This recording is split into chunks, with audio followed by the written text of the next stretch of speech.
Well, everybody, I'm super excited to have Jason Christoff back with me today. I had the pleasure of getting a preview screening of his new documentary, Planet Mind Control. It's absolutely critical that everybody watch that thing and study it. I think you should watch it 3 or 4 times until it's so burnt into your mind you can't help but see what's going on all around you and protect yourself. And it's something that we've all got to get involved in right now. Jason, I just want to say that was a fucking good, there's no other way I can say it. Beautifully, beautifully filmed and produced. I just thought, I was so proud of you, man. I'm like, God, this is a world-class production. This is TV quality. It's badass. I mean, shit. I can't even imagine how much time, energy, and money it cost to put that thing together. But what a, thank you. What made you go to all the work to do that? I mean, aside from the obvious, but I know I'd like to hear from you. What drove you to put something so comprehensive together? I think I owe it all to the CHEK Institute. That's funny. Because I wanted to make a big impact on the world. You did. And I really wanted to get people in shape. But when I started to try and get them in shape, because I did up to HLC2, that's a holistic lifestyle coach. Great program, by the way, and exercise coach. Okay, great.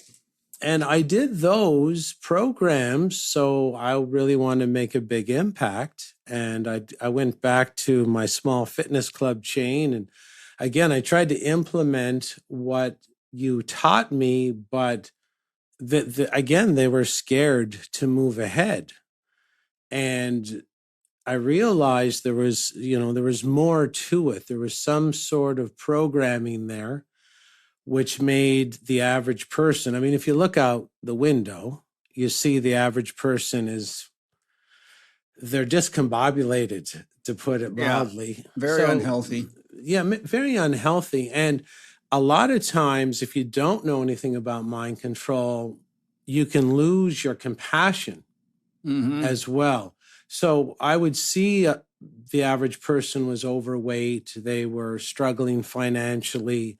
And there was this gradual slide over time into nothingness or sort of into darkness. And I'm like, what is the programming?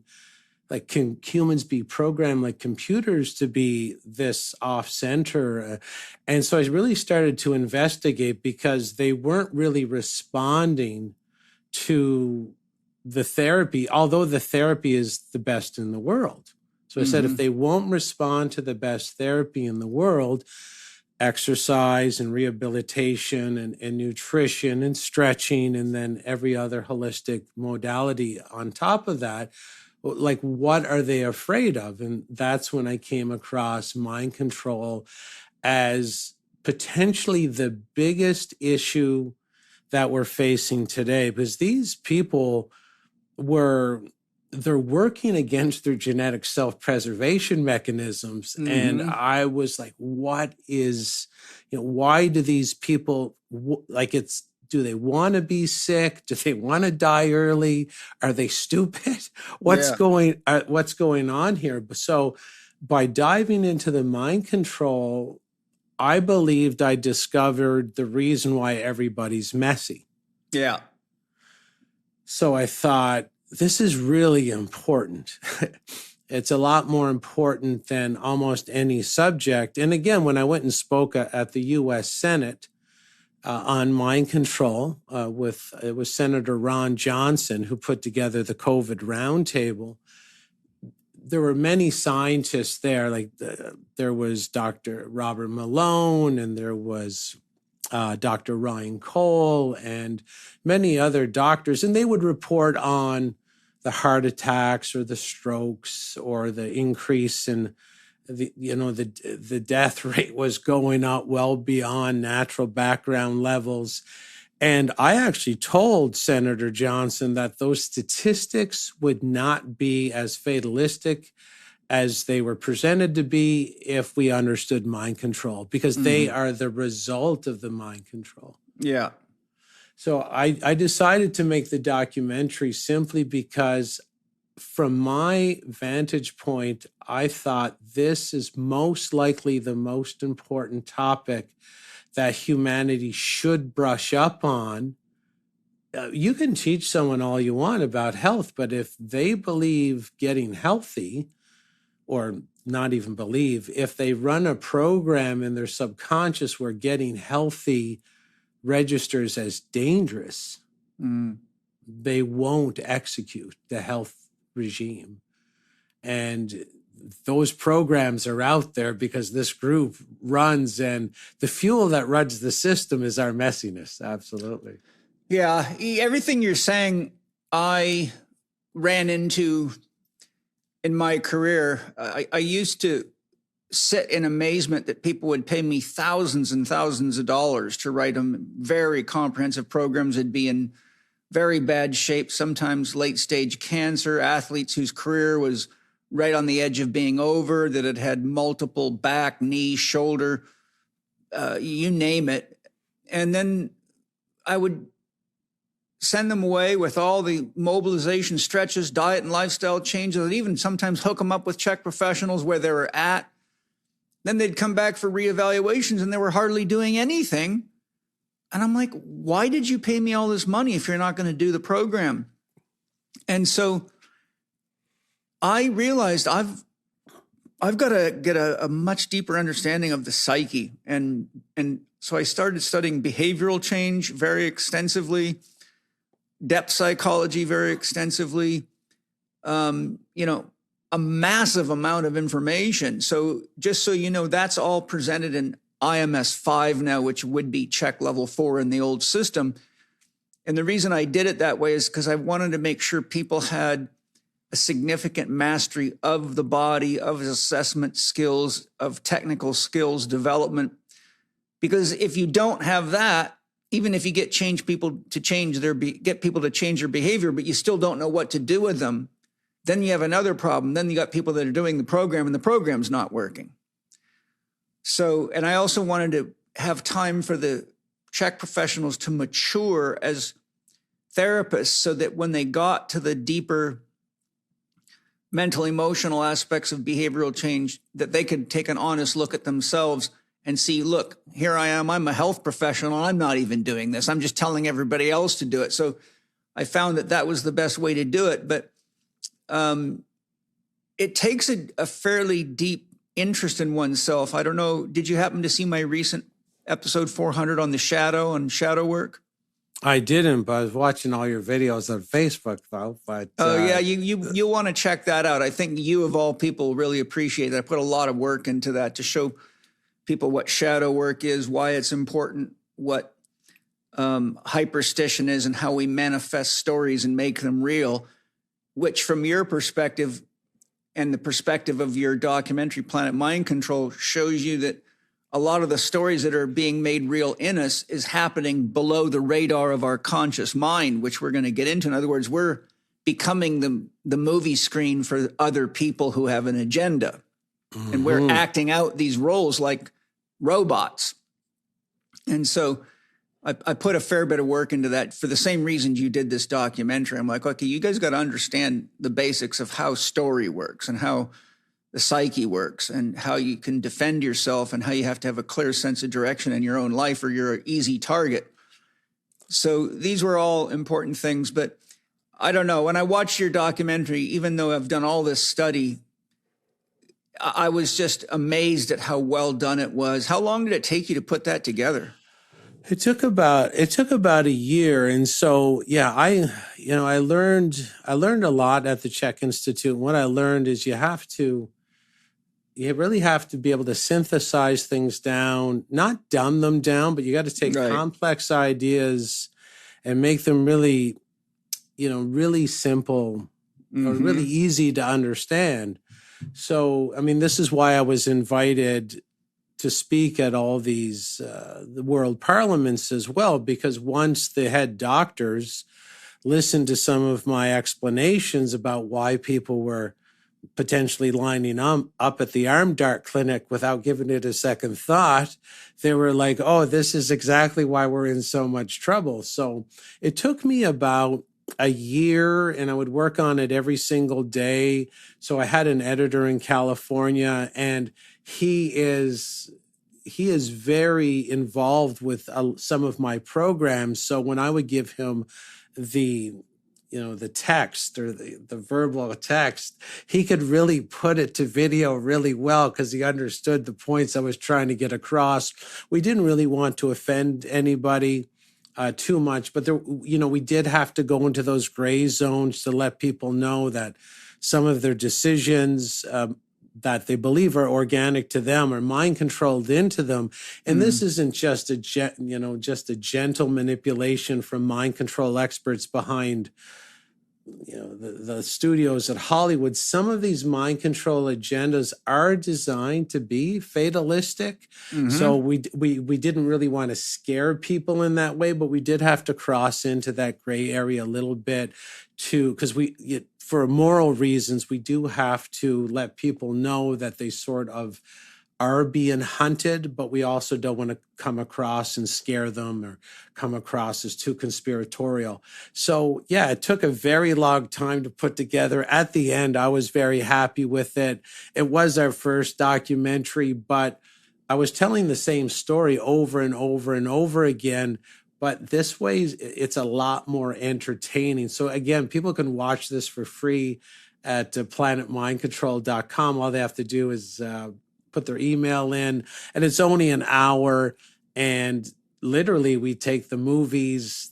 It is 1 hour literally of movie and news clips. So no one's really going to be bored when they're watching it. They're going to it goes fast. It's smooth, and you brought up some of the things that I had seen on television, like the guy that pre-frames everybody, and they all thought, remember the influencers, and they all thought they were the badass influencers, but he totally controls their mind, which blew them away. And it was just amazing to see that again, even though I'd seen it before. I'm like, this is crazy. And that led me to a question. I might have it later, but I'm going to ask it right now. I talked to you about that guy and said I wanted to get him on my podcast, and I haven't had a chance to follow up on that. But here's my question for you. If that guy can do what he did, and then you had another expose with a game show host or something where the same thing happened.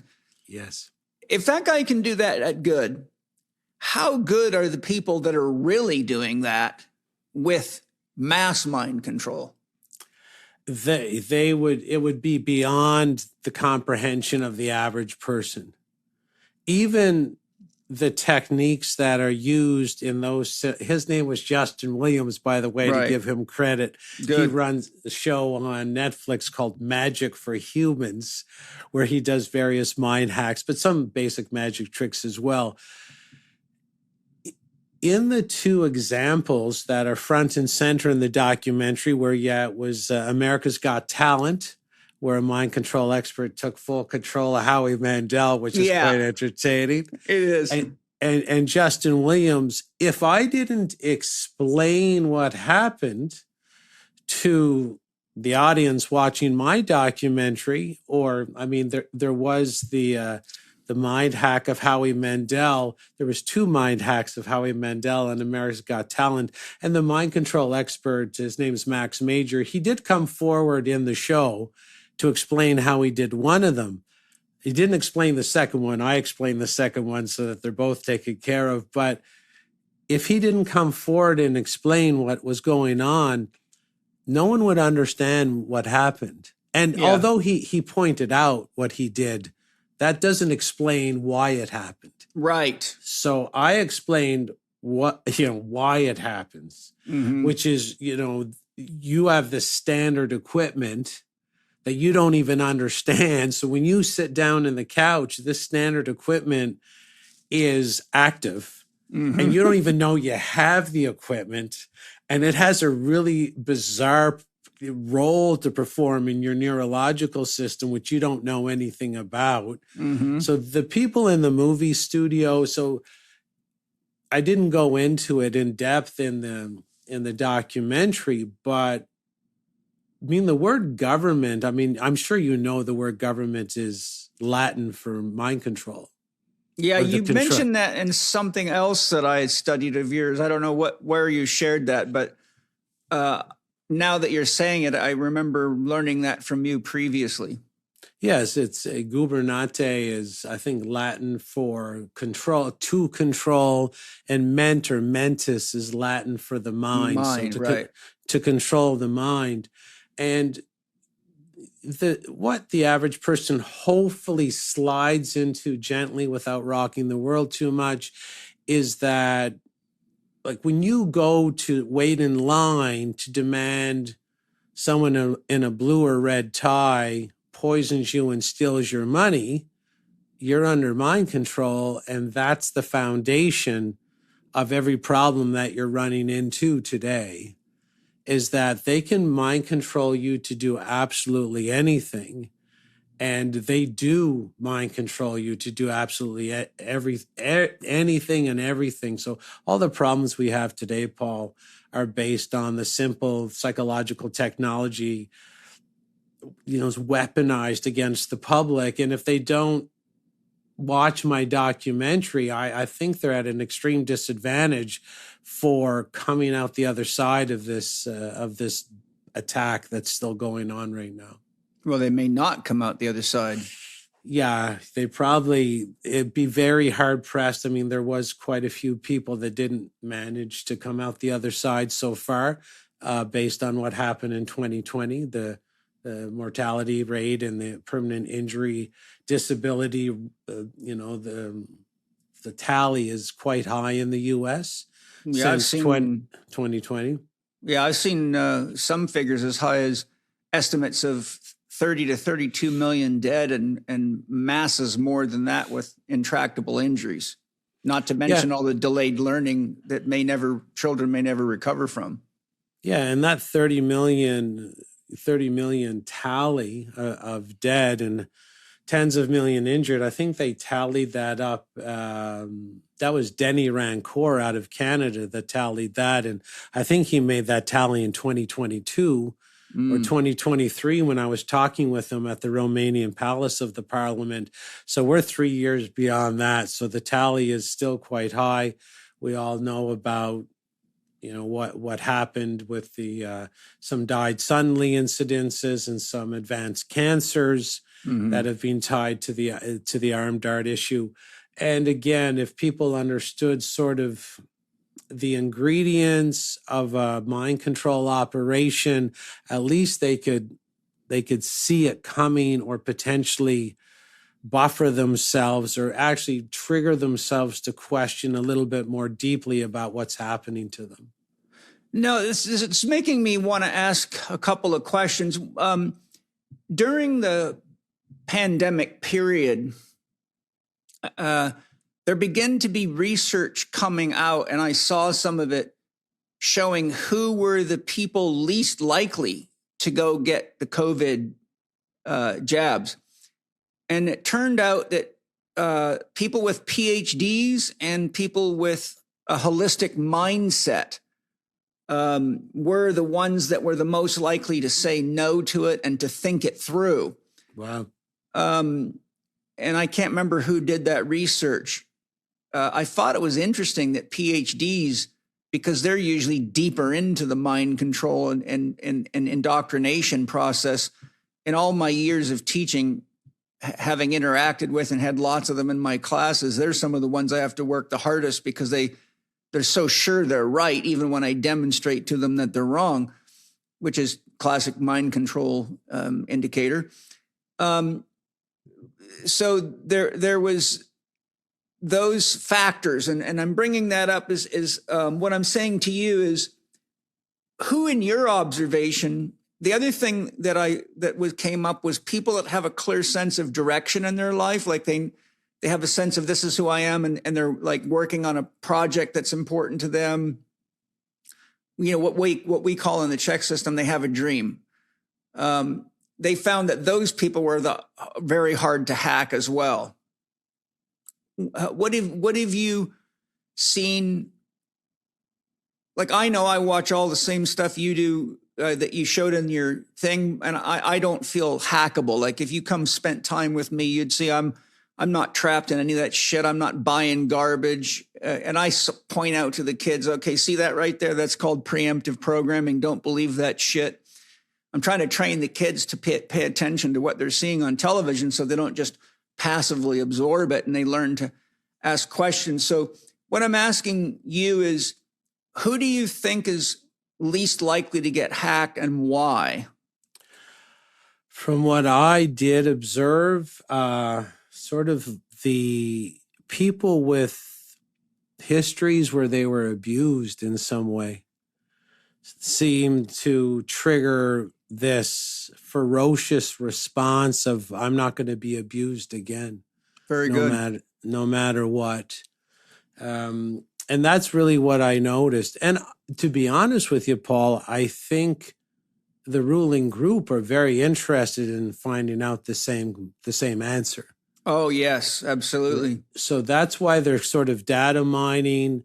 So they'll know, they'll go into, say, Jason Christoff's data point center. They said Google has 5,000 separate data points on every single person in North America. And that they said they admitted that about 10 years ago in the documentary called The Code.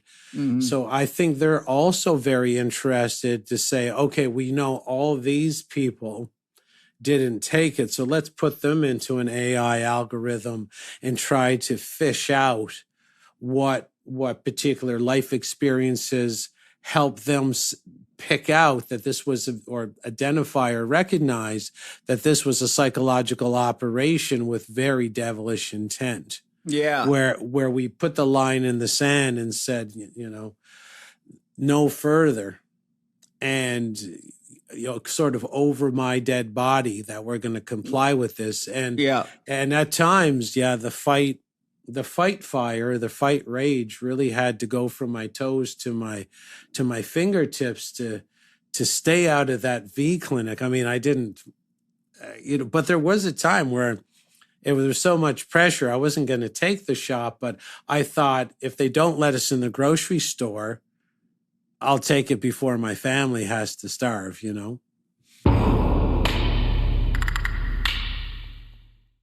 If you are enjoying this podcast and the topic of shadow work intrigues you, then we'd like to invite you to join Paul's Spirit Gym Priority Notification List. Spirit Gym members share their experiences and aha moments, as well as supporting each other's personal growth and helping one another to find and live a life filled with meaning and purpose. Coming soon, Paul is releasing a whole new dimension to the Spirit Gym community, and you can be one of the first to learn more and grab the opportunity. Head over to myspiritgym.com and sign up to be notified when doors open. That's myspiritgym.com to join the priority notification list. I would have just moved out to the countryside near a farm and set up shop. We literally, me and the girls were saying, okay, maybe we need to get a 4-wheel drive kind of camper motorhome and just pack the kids up and head for the fucking woods and just live off grid if we have to, because there's no goddamn way I'm letting anybody in this house do that. And we all agreed that if it comes to that, we would. But it takes a certain level. I'm an ex-paratrooper and I can handle the reality of some of these things. War is war. And to me, we were in a war, and we still are in a war. And that's what your documentary makes very, very clear. But they're fighting this war. It's like they've studied the art of war by, I think it's Sun Tzu, that the best way to fight a war is when your opponent doesn't know they're in a war. And, you do a great job of not only showing that we're in a war, but that they're pacifying you with all sorts of great entertainment. And you're thinking, oh, my life is so beautiful. It's like, meanwhile, you're just getting mind controlled like a mother. But that's the great thing about the United States. I mean, I think the U.S. citizens should pat themselves on the back, because the traditional enemies of the United States have recognized a long time ago that a full frontal assault on the United States citizen would never work. Mm-hmm. So if you watch, guns. You got guns, and your attitudes are are proper, right? Sort of based on morality. This is my property. You can have your property, but you can't have my property.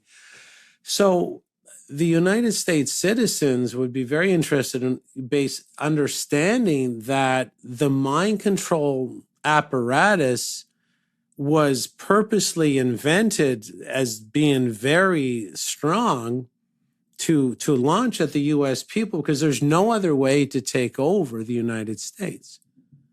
Right. You have to trick the U.S. citizens to destroy the U.S. from the inside. So this group, that's the traditional historical enemies of the United States, would admit, look, we can't send in the tank, but we can send in the Coca-Cola truck and the Coca-Cola advertising. So no one's got the old M50 out taking down the Coca-Cola truck, but you should, because that and it is poison. I mean, Coke's poison, Pepsi's poison, et cetera, et cetera. Everybody knows that. But, and you have done more research on this than anybody else. But the question is, should we be combining your research with my research so people know, yeah, Coca-Cola is poison, but it is a mind control aspect of destroying the United States from the inside out, and they're going to trick you to drink the Coca-Cola using the simple mind control tactics that I explain in the documentary. Yeah. And so they send in the Starbucks, they send in the Coca-Cola, they send in alcohol, and a lot of people, unfortunately, in the realm of mind control, and I think this is an important point to make, is that the weaker you are, the more you comply. And I made that point in the documentary. So that's the reason the United States sort of has the most polluted food supply in the world. It consumes the most medications in the world. It consumes the most arm darts, the V darts, out of any country in the world. So please be aware that the ruling group understands that it has to weaken the U.S. population because it represents the strongest domino to fall in the global agenda, and that's why in the United States, they consume more narcotics than any other country in the world per capita. The alcohol is about, depending on what ranking you get, second to seventh. But there's the amount of pesticides and the type of pesticides. Like there's pesticides and herbicides and fungicides, like you say, rodenticides that are used on the American food supply that are illegal where I live here in Europe. They're illegal almost everywhere. And just to add to that, the amount of food people buy in supermarkets in the United States that is grown in Mexico and surrounding, shall we say, third world countries where they have no ban on DDT, almost every single one of the pesticides that's banned in the U.S. is being eaten in the supermarkets by the people all the time because they're not doing anything to stop it from coming across the border. I've done blood tests on people and found all of these things in their blood with environmental toxicity scans and blood tests, and it's coming right into the supermarkets, and they know they're doing it. In fact, the pesticide companies will give the chemicals away to the farmers to convince them that they're going to able to get better crop yields. And so they're often actually giving this shit away. And I'm right now, I've been doing a lot of research for a couple of months now, and in all my spare time, which is little, but I've devoted probably a good 60 to 100 hours researching glyphosate and all the chemicals. Because once I heard Trump was trying to pass that get out of jail free card for the chemical companies and glyphosate, I said, okay, that's it. That just pissed me off. I'm like, okay, people have to frickin' wake up. And to hear RFK giving some kind of lame support for it, I'm like, okay, they got RFK now, and they got Thomas Massey out, so we got nothing in there now.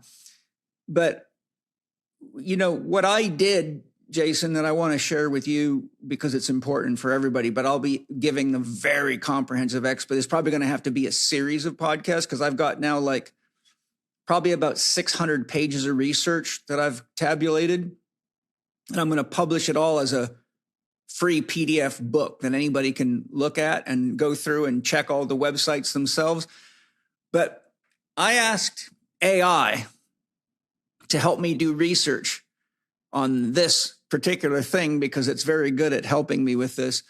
I went and got the names of all these major pesticide, herbicide, glyphosate manufacturers. And I said, I want you to research the names of the board of directors of these companies and find out how many of them have ties to the eugenics community. Well, it turned out almost all of them. So then I had AI research all the websites that the eugenics community have and put together a correlation of what their mission is, what their agenda is. And it's publicly stated right on my couch, right behind me right now. I have about a 35 or 40 page document right from their own website showing exactly what they're saying they're going to do and have been doing for 90 or 100 years. And it includes poisoning the water supply, poisoning the food, vaccinations. It's all there. Every single thing we're talking about that's in your documentary is right in their own stated freaking websites. And I want people to realize that what you do, what I do, although I've been to your institute and taken your courses, it's all interconnected. So you mentioned DJT giving the get out of jail free card for who makes glyphosate? Bayer now, I think. Yeah. But I want people to really focus on what I'm going to say is that all that pollution is based on sort of ancient secret society knowledge that the more polluted the society is, the more they comply with the mind control.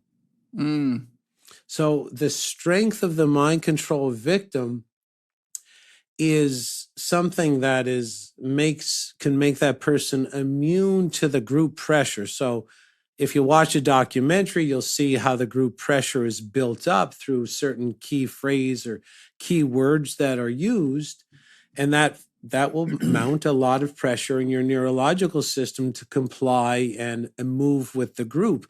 Now, the stronger you are mentally, physically, spiritually, economically, the more you can say, well, I feel the group pressure, but I'm going to say no.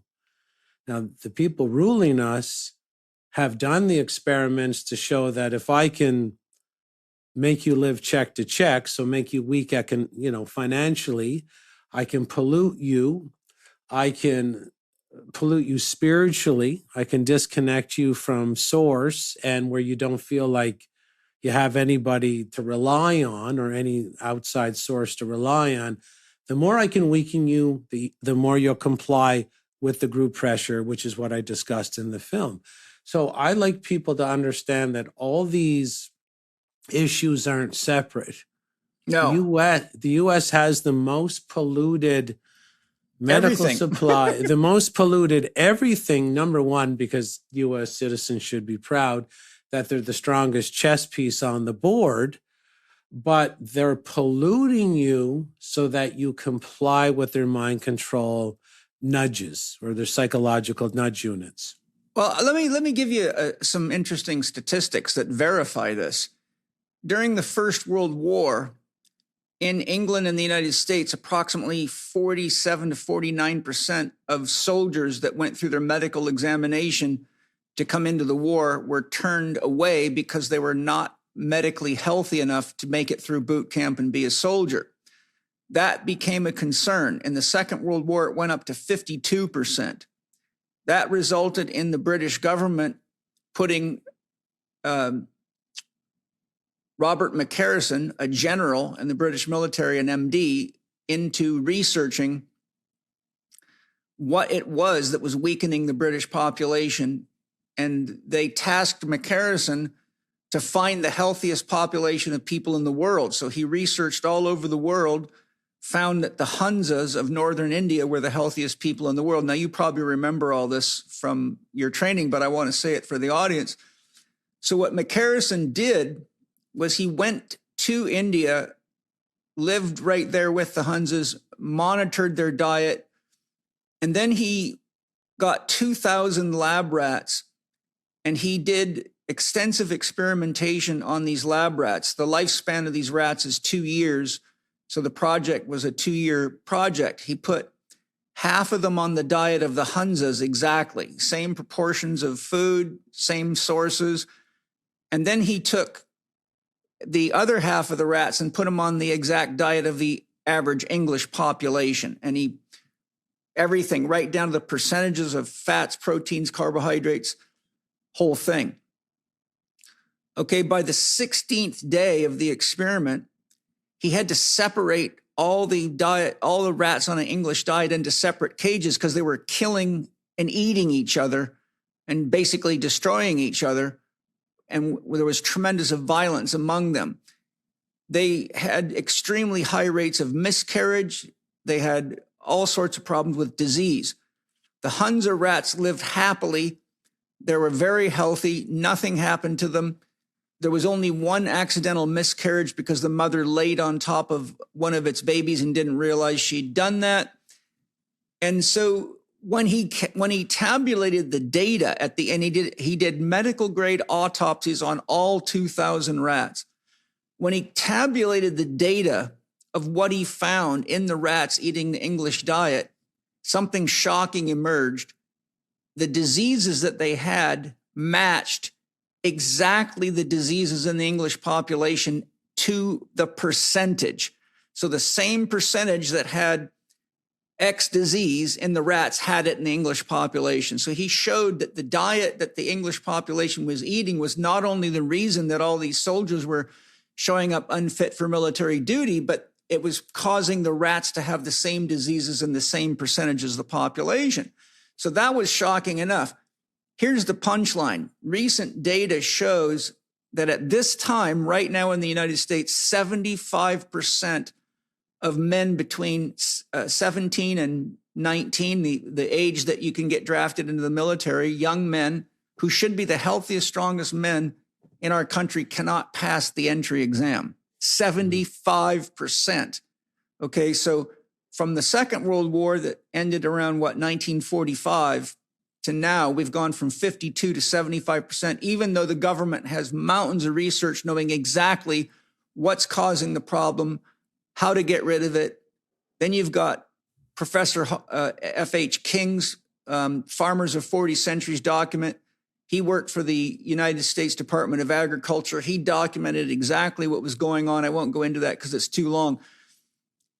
So when you put all this together, at the end of the day, if we don't study, if we don't have a clear sense of direction in our life, if we don't learn what you're sharing in Planet Mind Control, if we don't learn the importance of supporting real farmers that are making real food and taking care of the planet, if we don't pay attention to what we're putting in our children's mouth, if we're not monitoring their use of AI, which is making people dumber than a sack of hammer handles with chronic use, if we don't monitor what they're seeing on television screens, you've got no fighting chance. And even if you do, the population of people that are mind controlled and what is technically called a control bot, mimetics, which means they'll defend the disease, as we saw during COVID, we're actually splitting into two groups: the people that are smart enough to stay healthy and willing to stay healthy and do what it takes, and those that are just lost and caught in the system.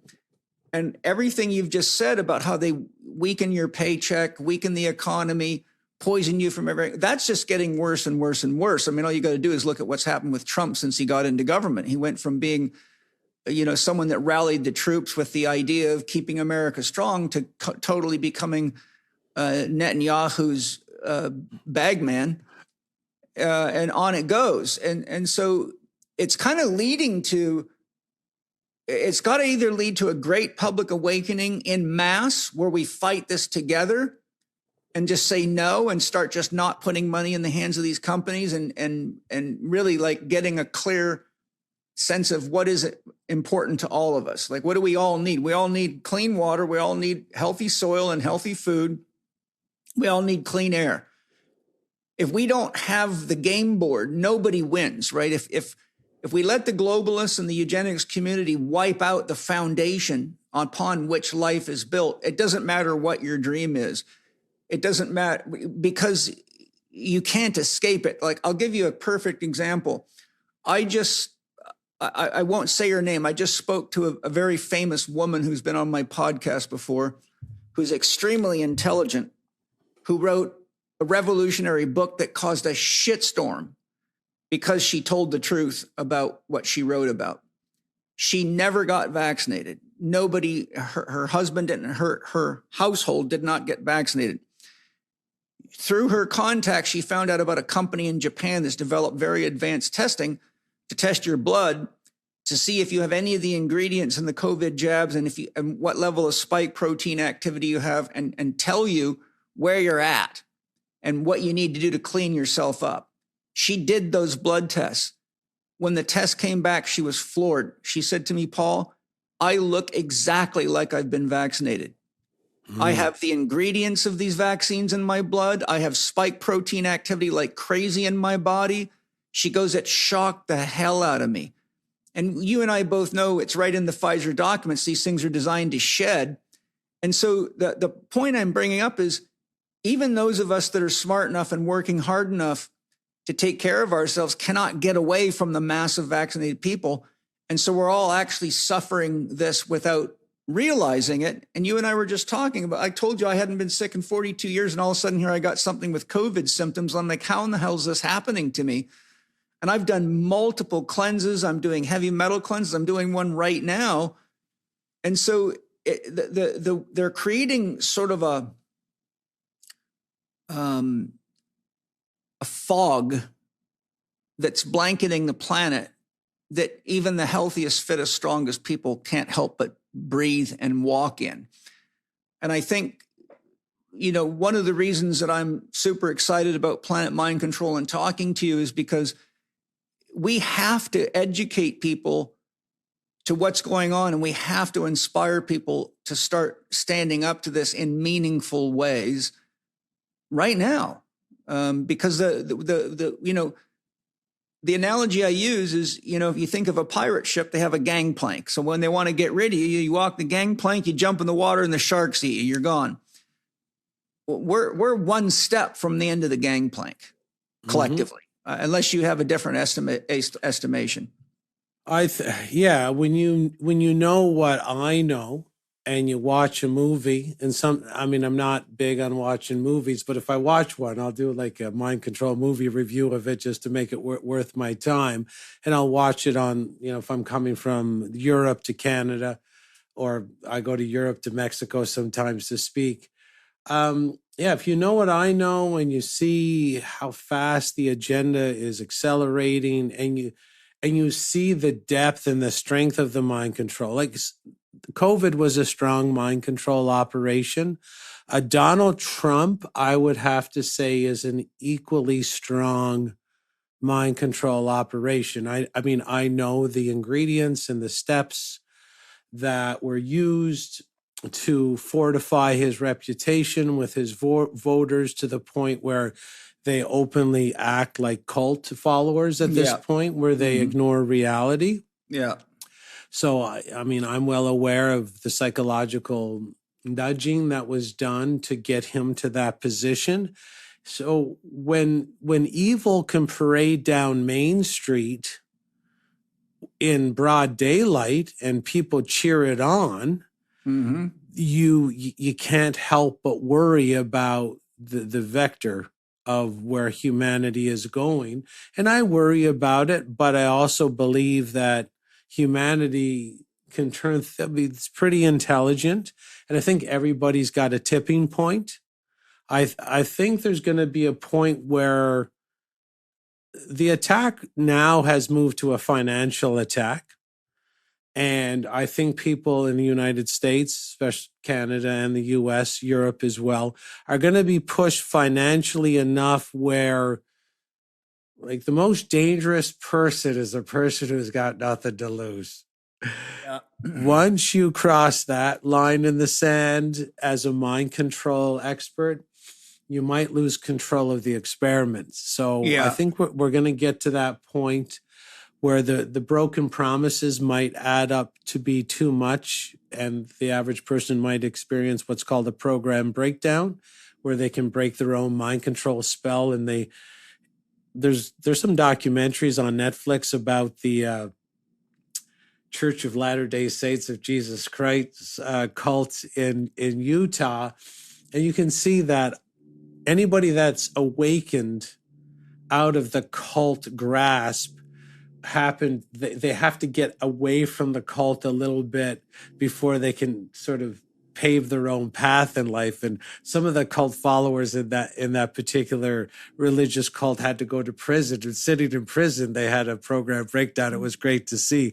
But it was, they're like, wow, I was in a cult. I finally realized it, because there's no one to keep the mind control fire to my feet. So once they were in the jail cell for 3 weeks, they could have their own thoughts again. And I think eventually at this time, Paul, things will get worse, but I think the pain teacher is going to arrive when she's meant to arrive. And I think the pain teacher will awaken the public in a massive wave as to the corrupt system that we're living under. It's a death-centric. I tell people this is definitely a death cult that has hold of our society right now. Hi, guys. What do you reach for when you want a little pickup, when you want a little happy making? There's lots of things that I used to love. For example, I used to love my espresso in the afternoon, but that caused me lots of problems, so I had to retool that one. There's a lot of things that have sugar in them, but my body hates that. If you want to be healthy and you want to be clean, there's not much you can do. But Organifi's got some new happy drops that, believe me, are really good. And they're simple. They've got passion flower, go-to cola, organic saffron, and ginger root extract. And these things are awesome. You put a couple in your mouth. I like to suck them and let them melt down slow. And in a few seconds, you are feeling happy again with a little mood elevation and a little energy lift too. I absolutely love these things. My kids love them.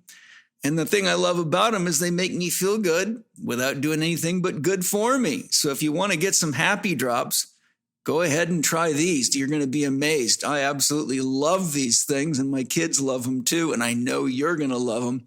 And you don't have to feel guilty about it, because there's nothing in there that's bad for you at all. Far better than an addictive anything, and great for you. Try Organifi's Happy Drops. To try Organifi's new Happy Drops and to get 20% off your order, go to Organifi.com/CHEK20 and use the promo code CHEK20 at checkout. That's Organifi.com/CHEK20. Organifi.com/CHEK20. And the promo code is CHEK20 for a 20% discount. You know, how many of the presidents have been found to be members of the Skull and Crossbones Club? Skull and Bones. Yeah, there you go. One of the things that you mentioned earlier, I wanted to elaborate on a little bit. You know, you talked about how you keep people unhealthy enough that they're always in a survival drive. Like you get them to the point where they're not listening to their instincts. They're not moving. They're not listening to their body. They're eating stuff that's inflaming them, make them feel shitty, and they keep eating it and drinking it. You went into some of the tools that they're using to do that, and we'll get into that in a bit. But the point I'm making from a physiological perspective and from a therapist perspective and from how the brain and nervous system is wired is that if you can scare people enough or even just threaten the body enough that the body itself begins to react with high levels of cortisol and fear for its own existence as a biological organism, the elevated adrenaline and cortisol always shifts persons into left brain dominance, because that's when we go into automatic programming or autonomic programming. Because when you're running from a lion, you don't have time to be creative and think, oh, what should I do now? Which gun do I use? You know, you climb a tree so fast you don't even know how you got up the damn thing, and then you celebrate later that you're alive and wonder how you did it.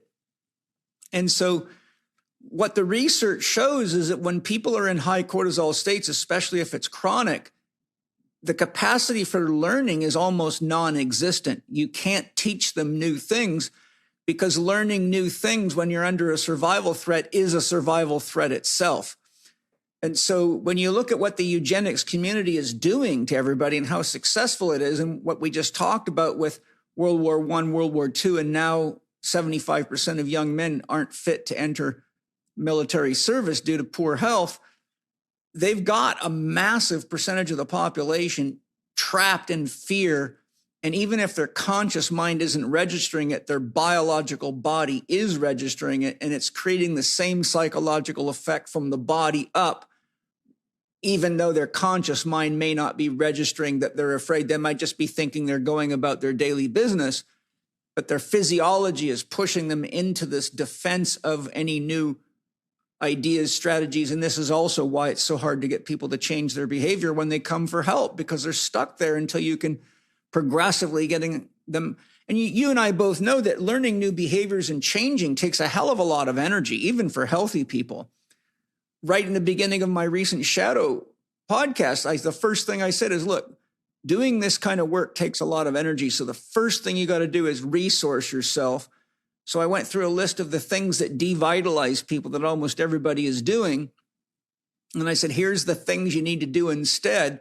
Because if you're going to actually start working with your own mind and your own programming, you have to have enough energy to meet the needs of your body and baseline health first, or you will never actually do this work, because it's actually a threat to your own survival to invest energy into a cognitive process or a self-reflection process that your heart needs to keep beating and your digestive system needs to keep digesting, etc. And these are like very real issues. And what concerns me deeply is that how much science in our own universities and how much of the government taxpayers of the country's taxpayers' dollars in most countries is actually being used to subvert their own populations, to weaken their own populations.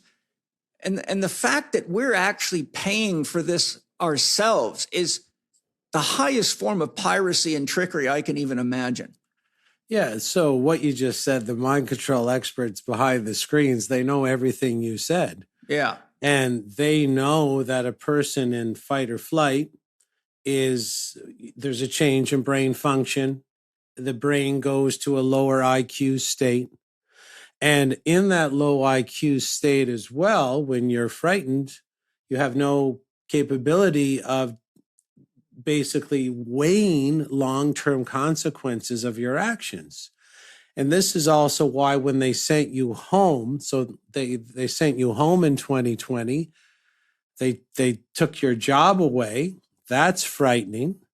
And then if you went home and watched the news, that was frightening. If you put the radio on, that was frightening.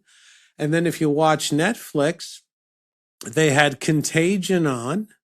They had I Am Legend on. And I mean, if you watch I Am Legend, and this is where a mind control expert really goes and is the ultimate maestro of what's going, like how to really trigger you subconsciously without you knowing.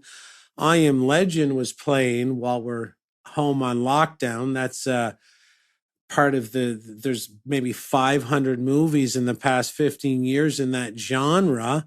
And that genre is like vaccines save the day. There's a killer virus and there's zombies involved. So much of that, they're flooding us with that shit. Yeah. So again, the repetitive content, but even in the movie I Am Legend, it's beyond that. From a mind control expert's point of view, Will Smith in the movie I Am Legend, he loses his wife. He loses his daughter, he loses his job, he loses his city, and then the only thing he's got left is his house and his dog, and he loses both of those at the end as well, and he loses his own life at the end. He loses everything. So if you're just viewing that, yes, you're going to be scared. that fear is going to compile in your nervous system. But the waves and the levels of fear that was purposely interwoven into that movie and all the other movies as well, like Humans Hate Being Alone. There was a movie called 28 Days in the same genre with actor Cillian Murphy. He wakes up in London and there's no one left alive. He's out on the London Bridge. He's in front of Big Ben and there's not one person there.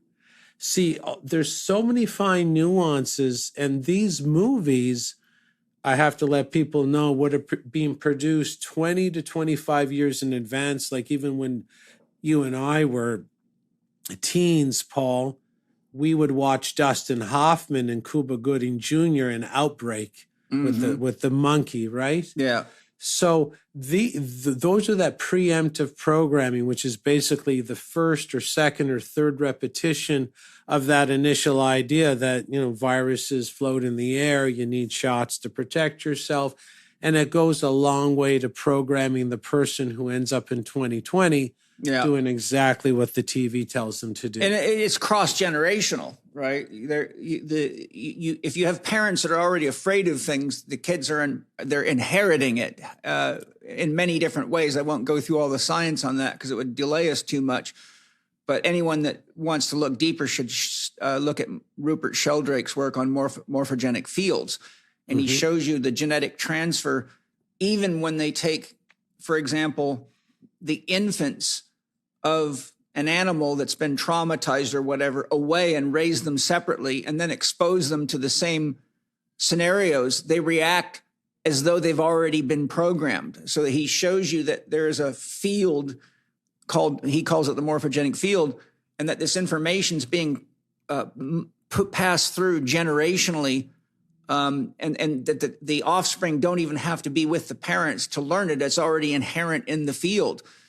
So considering what you've just said, if you understand what Sheldrake's showing, that they're actually doing generational programming. And, I've got all the documents right here. They've been, Carnegie and Rockefeller were doing research on this, 90 plus years ago. If you ever read the book Pirates of the Sacred Spiral?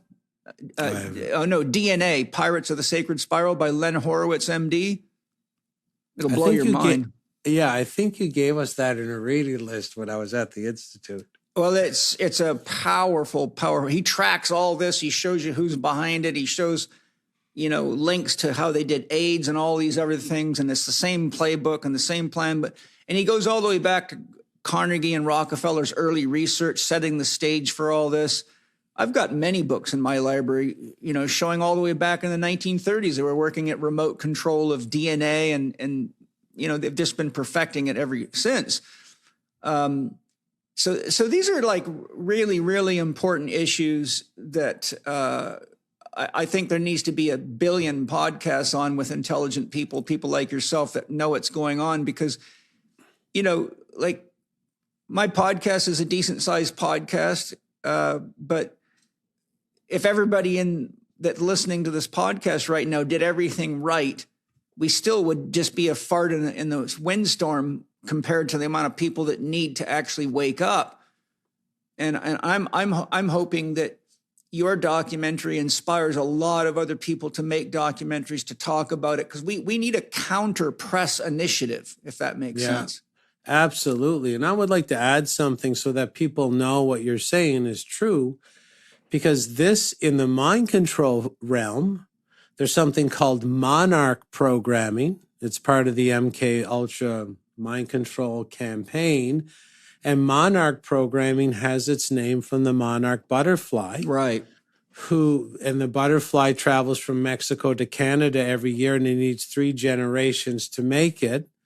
And every successive generation seems to remember the route that it needs to fly to get to the next drop-off point where it's going to die, and then the next generation will make it. So monarch programming, and you can learn about it. Kathy O'Brien was a MK Ultra mind control survivor. She has a documentary called The Kathy O'Brien Story. And she said she was a very coveted mind control research subject that was trafficked because she had multi-generational trauma. And then after the third generation, the trauma becomes autogenic. Yeah. So autogenic means it's sort of automatically ingrained into her cellular memory. But the autogenic part could just also be you believing in government, or you believing your vote counts, or you saying, well, let's get that bum out and we're going to put the other person in. He'll change things. That could be autogenic.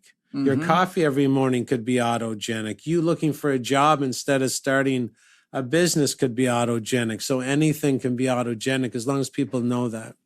Yeah, it's a very important point to make. I'm glad you shared that. That's exactly what Sheldrake is showing with morphogenic field concept in many, many different ways. So these things work across the board. You can put good stuff in or you can put bad stuff in and it still works is the point. And I think, as I was saying, we need a lot more truth and a lot more wake-up information because the volume of exposure.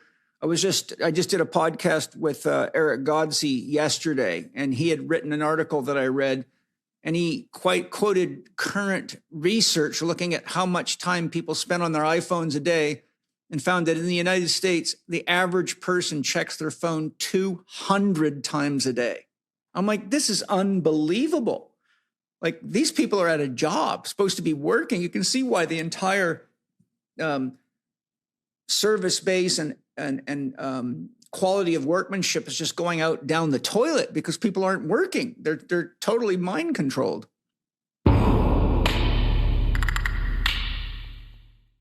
Hi, everybody. I hope you're enjoying the show. I imagine you know that magnesium is one of the minerals that people in North America are the most deficient in, but it's an extremely important mineral to have in your diet regularly.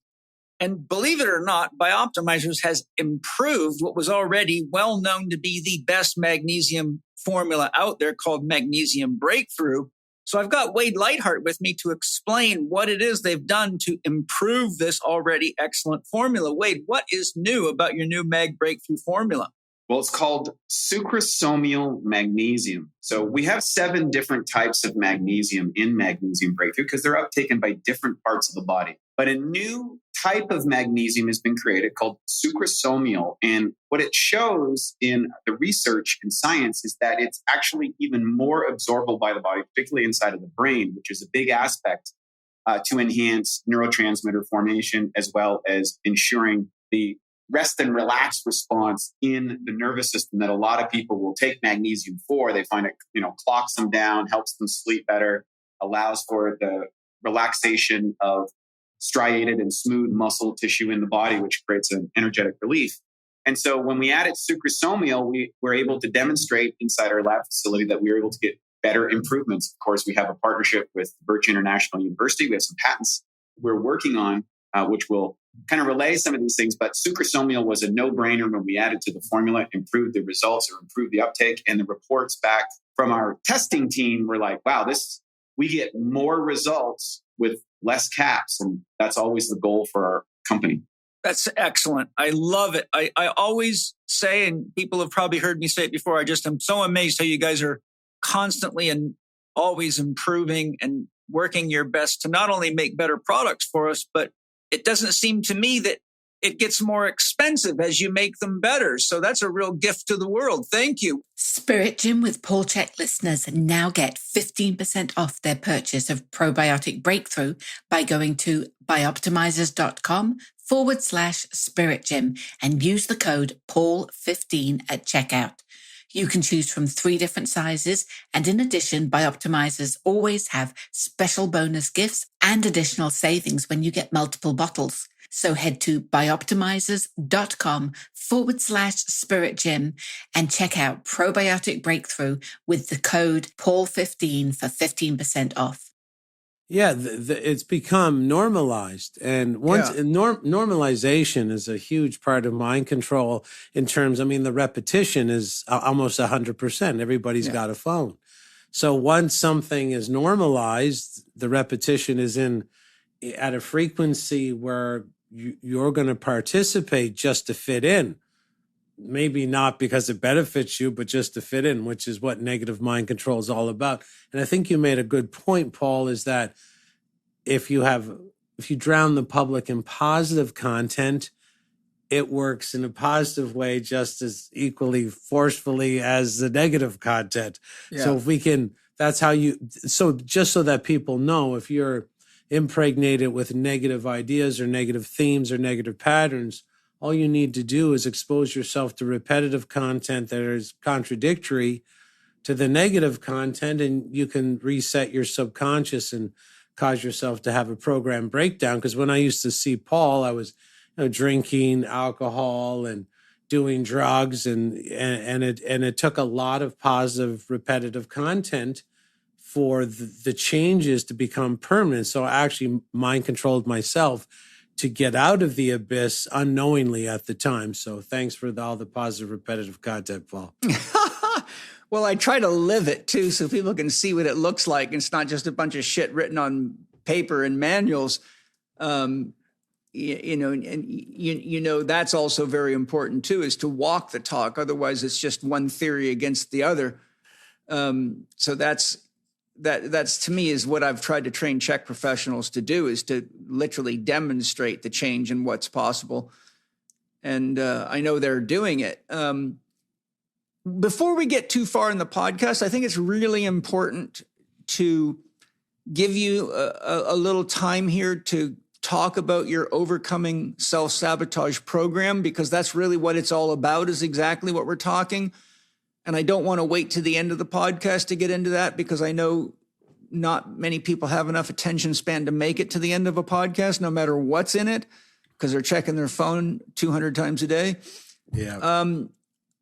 But, anybody that watches your documentary is going to know you have a tremendous mastery of this. You did testify in the U.S. Congress and other places for a reason.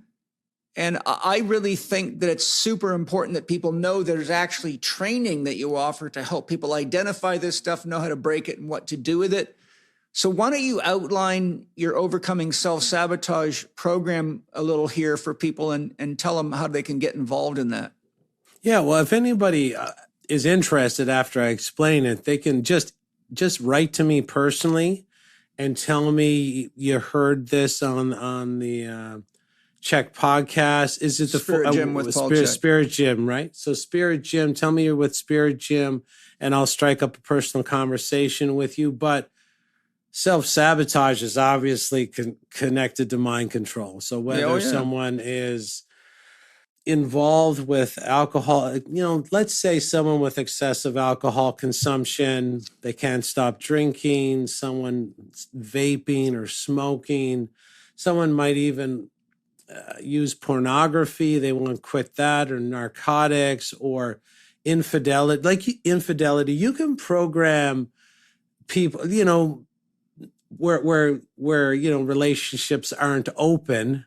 You can wreck your life. You can wreck other people's lives if you're under these mind control spells. And all of the spells that I'm talking about, and you can see how they're set into you in the documentary, they're all meant to make you messy. They're all meant to make you fall down. They're all meant to make you struggle. They're not meant to uplift you. They're sort of if I could just interject, this is also where all the gender confusion's coming from. This is all part of the mind control plan. Yeah, and that, that has, it's not its own area, but this group, again, you mentioned the eugenics. Now, eugenics is basically getting rid of, they call it, eugenicists call it the moron class, so they can dispose of the moron class, or they can trick the moron class not to reproduce. Right. You have the same genetic end game where that gene line ends. So we can get back into that as well. So what I do is I have this Overcoming Self-Sabotage. I have a two-prong approach. I have Overcoming Self-Sabotage just for individuals, where they're going to understand why they're addicted, how to get better, where it's coming from, what the end goals are. People find it extremely interesting. It's never taught anywhere else in the world. I'm the only one that teaches like this.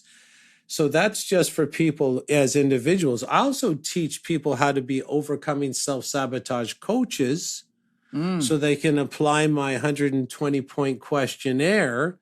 If I can take anybody, give them my questionnaire and figure out exactly where their programming is faulty and then how to reprogram them. So we have like two options. I can discuss both options with anybody. I'll have a personal discussion with anybody from Spirit Gym. Absolutely no problem. But I guarantee you won't get teaching like this anywhere else because of my sort of unique perspective, my unique research that I do, and the unique way that I explain these. They're not complex principles. The group we're dealing with isn't that smart, right? So they're not the highest IQ. These aren't complex principles. But when you're under, say, the influence of 1,000 alcohol repetitions or 10,000, to be honest with you, maybe 100,000 over your lifetime inside movies and TV shows and billboards, you're going to have a hard time not drinking. And that can take a lot of your money. It can take a lot of patience of your partners. It can take a lot of patience, and you can cause a lot of pain in your children. So learning about these, how mind control and self-sabotage are like two cousins, two closely related cousins, it can go a long way to making your life better. And, Paul, you taught me, be in the business of making people's lives better. Because if we don't, we're just going to be mind controlled right off the cliff with the rest of the lemmings. So this is a very important course. So anybody, just email me personally at info@jchristoff.com. Tell me you're with Spirit Gym, and I'll make sure you fully understand the programs. Excellent. You inform us that mind control can be direct or indirect. Indirect methods of mind control are harder to pick out for the average person. For example, if you look at the acronyms WEF, the NWO, or the WHO, they all look benign, but WEF spells few, NWO spells own, and the WHO spells how. It's all about transforming dominance, tyranny, and helplessness into the public subconsciously. None of this is an accident or chance happening. Now, that must have been something that you wrote, was it? Yeah, I definitely put how the few own us, definitely. Because that right there, that was the first time I'd seen that. And, I'm pretty good with words, and that one flew by my radar. But when you look at that, you go like, these guys are blatantly like just rubbing it in your nose. Could you just maybe overview a couple of examples of direct versus indirect mind control? Well, I think people should realize that the direct forms of mind control is, so I come into your house with a gun, and this way of mind controlling a person, like give me your money. If I have a 45 caliber handgun pointed at you and your family, you're probably going to give me your money. They've tried all those methods. Yeah. So the direct methods are the ones, the Army, the Air Force, the barbed wire, the infantry, the cruise missiles. They don't really like that because you'll actually get up and defend yourself. That's why they have the indirect.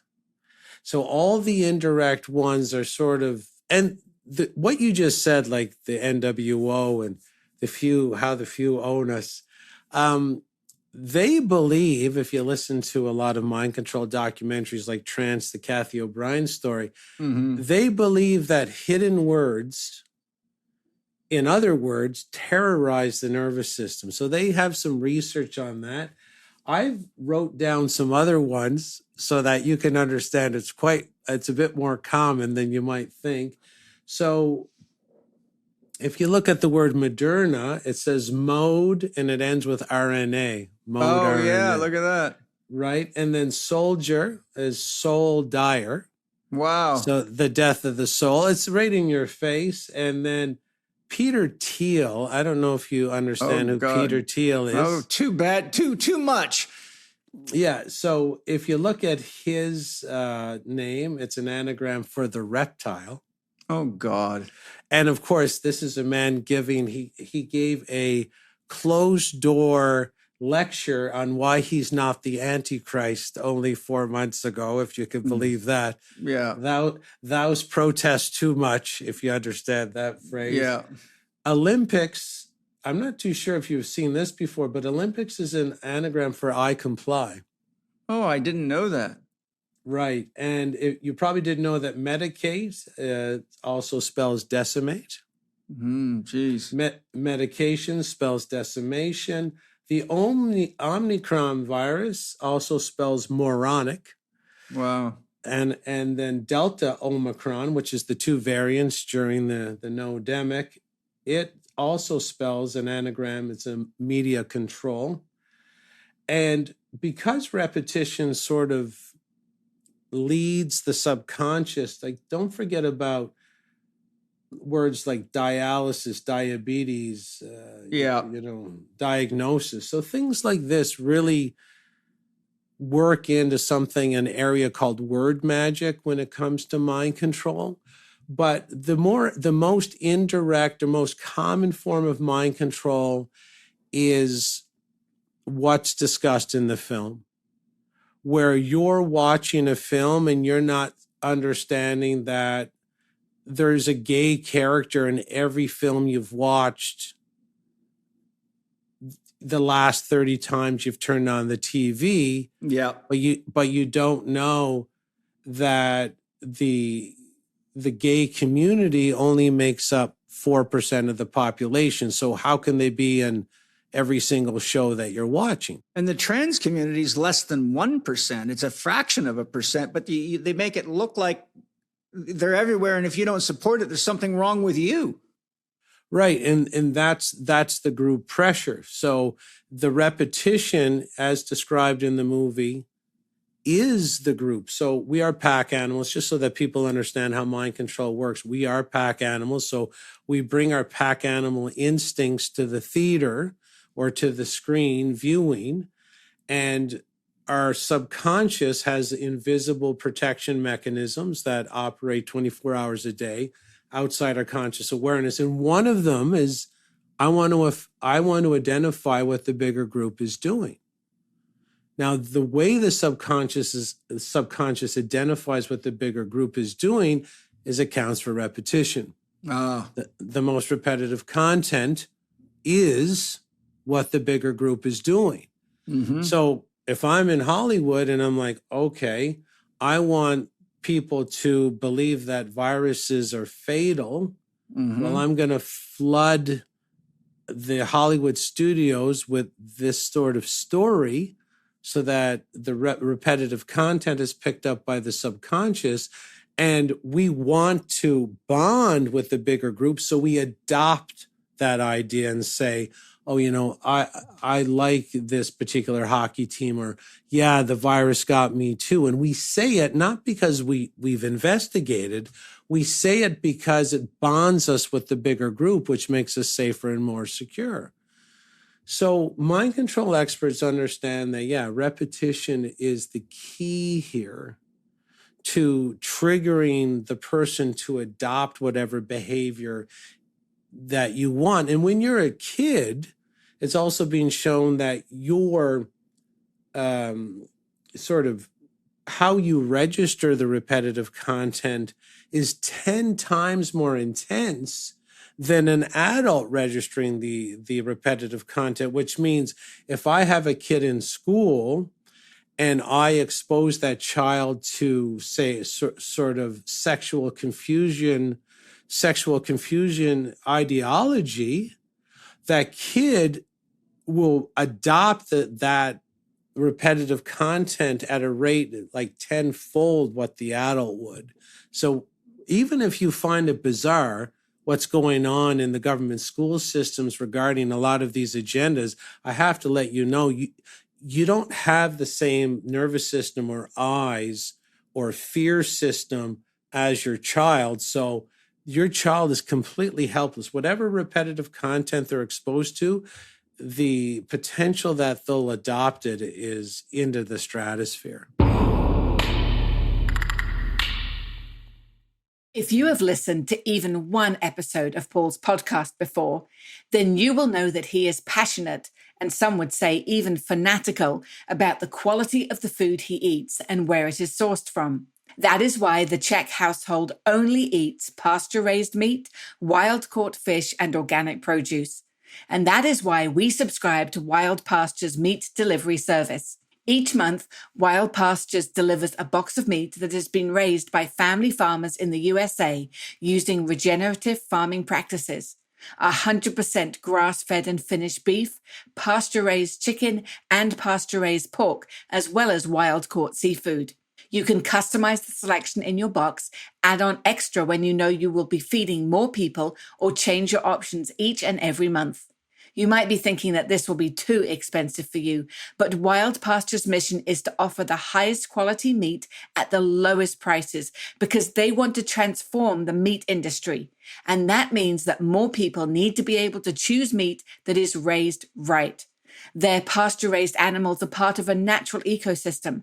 Their farmers use rotational grazing, practices that mimic nature, and so do not need to use synthetic fertilizers, pesticides, herbicides, hormones, or antibiotics. This beautiful process doesn't require the external resources, such as massive amounts of GMO grain, required with environmentally depleting conventional methods. And best of all, the meat and fish taste amazing. And for Paul's listeners, Wild Pastures are offering you 20% off your subscription for life, $15 off your first order, and free shipping. Seriously, you can't find a better deal for top quality pasture-raised meat. Go to wildpastures.com/PaulCheck. You don't need a promo code. Just visit wildpastures.com/PaulCheck and start choosing the goodies you will have delivered to you in your first box. Well, yeah, I'd like to elaborate a little bit on that. The reason that is one, if you study the growth and development of the child brain, they're in a fairly unconscious state strongly up till age 7. Then it slowly begins to close as the ego forms. But in healthy societies, Rudolf Steiner showed it takes 21 to 25 years, like in a healthy tribal society, for the ego to form. But Steiner and more current psychiatrists have looked into this and say now the ego's not forming till between 35 and 45 years old. And in some people, it never does form. Psychologists have researched, and looking at the status of the public, and Ken Wilber, Keith Witt, and others say that approximately 70 to 72% of the world population is still in the child archetype because they haven't formed an ego structure and they're still acting out the subservience of a child and the same behaviors as a child. But, the ego, when it's formed, simply put, is a sense of me, not you, right versus wrong, should versus shouldn't, mine versus yours. So without an ego, you don't have a sense of self versus others. So you flow right into the content. So you merge with, it's okay to be any sex. I can change my sex. Oh, I don't have to ask my mother to get vaccinated, but my teacher's telling me I should. So there's a lot of ways that you can commandeer a child mind. And as the ego grows and develops, the complexity of the mind grows and develops. So someone without an ego does not have very much depth or breadth of context. For example, if you, Jason, tried to show me how to use a weapon, but you held it backwards and put the barrel on your shoulder and the butt facing the target, as a soldier, I would look at you and say, dude, you better not even dare think of doing that because you're going to get yourself killed, because I have a context and an understanding from which to know that what you're showing me is backwards and dangerous. But a child I mean, think of how complex life is. What do children know about alcohol? What do they know about coffee? What do they know about sex? What do they know about money? What do they know about drugs? What do they know about society? What do they know about relationships? What do they know about food? What do they know about medicine? What do they know about doctors? They don't know anything until someone tells them. Then they start to have an idea in their head. Only when the ego forms and creates a nexus of a sense of self, which is a web of connections, from all the things you've learned until the point that the ego actually forms, you have no mechanism. And the Catholic Church has a saying that points this out terribly beautifully. The Catholic priests say, "You give me a child and I will return you a priest." All they need is a child to brainwash them into being a priest that'll defend Catholicism to the death, because they know the child's mind is a blank slate metaphorically, and they can just print in there whatever they want to. Now, take everything that I've just said and consider that statistical analysis, 70 to 72% of the world population is still at the child level of development. And you can see why we got hoodwinked with COVID. You can see why we keep getting hoodwinked with political bullshit. You can see why people keep poisoning themselves, even though there's massive amounts of information on how dangerous alcohol is and cigarettes are. It's all out there. You can see why. I mean, here's one that I've cited. You probably heard me do it many times. I show pictures in my lectures of people wearing hazmat suits, spraying the fields, growing the food that people are buying from the supermarket. And they all watch this. There's television ads showing this. And the television ads are saying they're doing a good thing, and people eat the fucking food, right? They go to the store and they buy it, and then they can't figure out why they've got cancer, why their testosterone count is down to nothing and their dick doesn't work, and they can't put on muscle, and they're having to take drugs to control their diet. And it's just like, you can see how devastatingly effective all these strategies are. And this is why I put so much emphasis on Jung's concept of individuation, which is the importance of becoming an individual, having a sense of self, having an ego, having a sense of discernment, becoming well-rounded in your development, not just being somebody who's kind of like a white supremacist, and that's their whole identity, but they don't have any diversity of understanding of culture, for example. And in my Shadow podcast, I went into all these things to show exactly how this works and why you have to understand these things and how to begin working on this. But in a little bit here, we're going to do a little share where we're going to get into the anatomy of the unconscious, so I can make some tips and share with everybody that it's going to be totally congruent with everything that you're saying. But before we move on, is there anything you want to say on what I just shared? I would just tell people there is a mind control agenda as well to keep people infantilized, because this group knows everything you just said. They know all this psychology. So they know this individuation process is usually spurred on by pain and failure. So they they want to bubble wrap the kids so that the pain and failure is lessened. Therefore, the individuation and maturation process is stunted.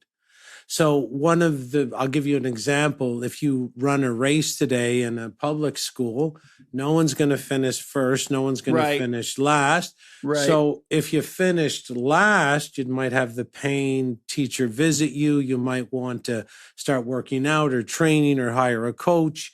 So they steal that. And if you fail a grade, if you're too stupid to move ahead in the grade system, they still move you ahead, because if you failed, you'd have some pain, and that can trigger the maturation and individuation cycle.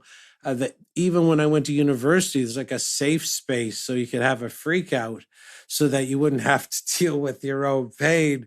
And so there are clever mind control modalities by which you can keep people in that infantilized state and produce what I call a protein, a professional lifelong teenager. And that's exactly too good. Yeah, the protein. Yeah. And look at speaking of proteins, look at all the fucking peptide bullshit going on. I mean, what another scam, for fuck's sakes. Oh my God. Well, it's the same thing, right? It's the same thing I just talked about, because if you want to lose weight the old fashioned way, there's a lot of pain to do that, right? You're going to learn a lot about yourself and individuate and maturate as well. Yeah. But if you just, I guess you inject this stuff. I don't know. I've never seen it there's used. all sorts of shit. It's the next, it was methylene blue before that. And now it's, peptides. And I'm like, where the fuck do you think peptides are? They're amino acids. They come from your fucking meat and your food, for Christ's sakes. Quit playing stupid games. I have had so damn many people email me, text me, and call me and ask me my opinion on peptides. It's just like, I honestly, Jason, I know you'll have empathy for me, but like, I've been doing this for 42 years. The number of waves of these stupid ass scams, this is why biohacking drives me out of my fucking skull. Right. It's like, are you guys that goddamn lazy and that stupid? Please, life is a participation sport. Quit trying to take fucking shortcuts. Quit trying to cheat the system. The number of young men that I have coming to me that are using TRT, that have been convinced that they need TRT. It's like, you have any idea of the long-term consequences of what you're doing? I know. The injections. It's so, people are so fucking gullible. It just makes me disgusted. I mean, I grew up on a farm, my background. Like, my father would have beat the shit out of me for being this gullible. Yeah. And I just tell people, just be really careful, because if you know the ruling group like I do, and if you do mind control research, you're going to find out what they're really like and what the end goals are. And they openly document those end goals, by the way, that you just don't have to hypothesize. But you can be guaranteed that there's going to be some graphene oxide in those peptide injections. I'll absolutely fucking hell. Anyhow, forgive me for swearing, you guys listening. I get irritated. I get excited. It's real, Paul. It's real. I just look, I'm going to be 65 real soon here. And I've seen so much of this shit. It's like, when are you fucking people going to wake up? It's the most painful thing, because I get irritated as hell at the same people I came here to help. And I'm like, put two and two together. If I even had two brain cells holding hands, I would see this bullshit and say, what, you believe this crap? I mean, the fact that we had to have a documentary on television where a guy is trying to highlight the fact that there is a female and there is a male. I mean, and we got dictionaries changing. I'm like, we are in deep, deep doo-doo here. Yeah, we're deep shit. We crossed the deep shit Rubicon a long time ago. So, and if people would realize, the power of mind control, if they want to invert this, like if they want to trick you to address you as a woman tomorrow, and females as men, they can do it. They can do it. So you have to realize the power of the mind control, and it doesn't matter how smart you think you are. You have to get this education under your belt. Yeah. Jason, Greg Reese said something very true. He said, it's very easy for people to trick themselves, but very hard to convince them that they've done it. Now, I know that's true. And we've talked a lot about how easy it is to trick people. What do you think it is that makes it that people are so easily willing to trick themselves? Why do you think that is? And what do you think the repercussions of that are? Well, I think it's the inner mechanism of the human that allows them to be tricked in this way. And then it might look like they're tricking themselves. If you have someone who, maybe one of your family members is going down to the arm dart clinic, and you might believe they've tricked themselves, and you're giving information that contradicts their belief, or it shows concretely that what they're doing is not safe. It could be very disastrous. But when you understand the neurology of the human and understand that the human farmers have already impregnated this person with tens of thousands of repetitive images and themes that have fortified, and the memes that, this person is going to go. And there are other factors too, if they're not strong enough to stand against the herd. But that lack of strength could have been from them being abused as a child, or that lack of strength could be because of another mind control agenda where they didn't experience the individuation or the maturation, where the person eventually felt strong enough to make a stand against the herd. So it might look like they're lying to themselves. And I mean, look, they said like 2 to 3 billion people maybe lied to themselves in between 2020 and 2022. But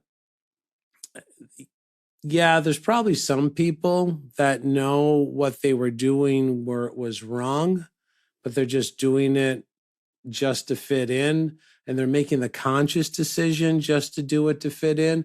But most people aren't in that category. They really, through the repetitive manipulation, the psychological manipulation, they really believe what they're doing is the safe card to play.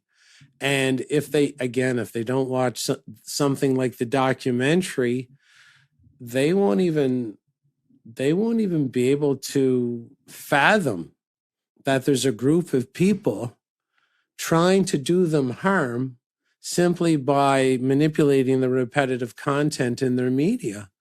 Right. And that's why this information is super important, because it does open the floodgate a little bit, like kicks the door open a little bit, so that the person, for the first time in their lives, can be, in a gentle way, given the opportunity to ask these questions like, are my thoughts and behaviors organic to me?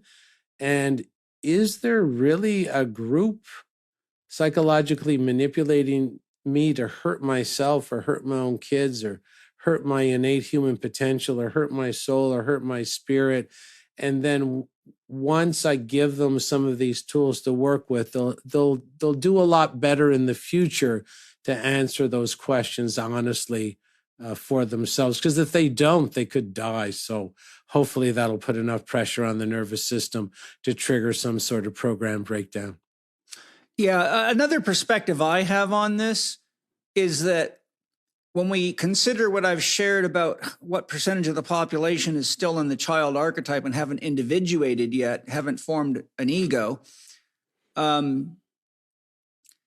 it's the nature of a child to pursue its wants, and it's the nature of a parent to instill the need to meet its needs. It's time for bed. It's time to eat.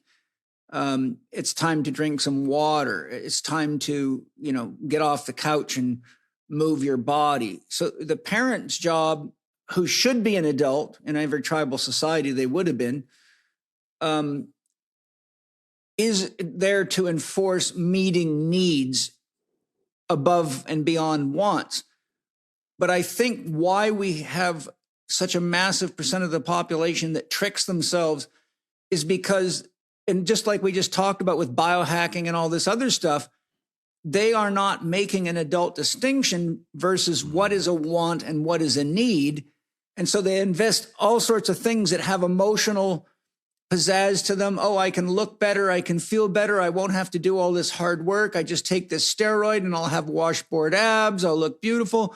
And so that's the pursuit of a want, but it overlooks the reality of needs and meeting our instincts where they're at. It's time to poop. It's time to move, keep breathing.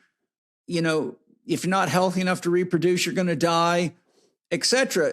So I really feel that in essence, what I'm saying is that people that cannot clearly distinguish needs from wants, and I go into this very deeply in my new program called Paul's Purpose Aligned Path, which is my new membership option for Spirit Gym. I did 19 lessons to address the core issues of fear, money problems, how to create a dream, how to set realistic goals, and how to work with your mind, how to look at the common unconscious programming, probably fairly similar to your overcoming self-sabotage, but from the perspective more of how do you build the life you want to live, and how do you get the things out of the way that keep stopping you from accomplishing your goals and stopping you from being the person you know you can be if you just can get over yourself, and get over the part of you that's not participating.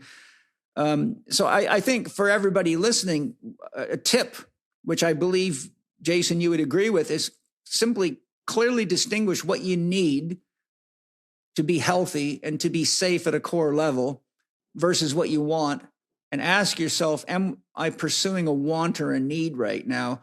And then you would have at least one adult filtration system in play. Would you agree with that?